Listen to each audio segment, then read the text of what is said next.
Well, here we are, it's the 23rd of May and we're getting around to planting some of our wild bird cover mixtures.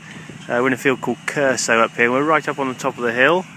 As you can see, very stony bit of Cotswold brash here.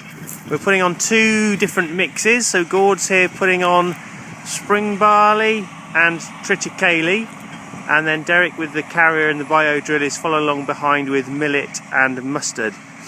So we're providing quite a nice little variation of birdseed mixes here. We're right up on the top of the hill, as I say, looking down, a few little rape fields around, but very few in comparison to normal, and certainly few that look half decent.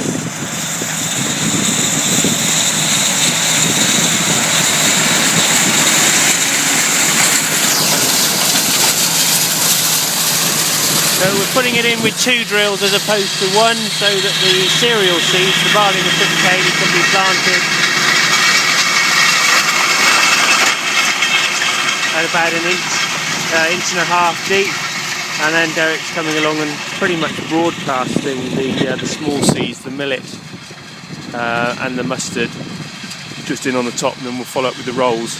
So we've got a little bit of pollen and nectar mix over here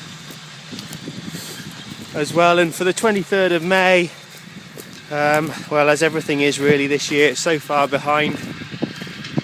This is clover with the usual sort of mix really, red clover and some samfoils and trefoils, bits and pieces, getting a few thistles and things like that in here, so we might just have to try and get a derogation whiz over it with the weed wiper just to take those out. A little bit of nettle there. Want to try and get onto those as soon as we can. There's a thistle there as well, so that's where we are.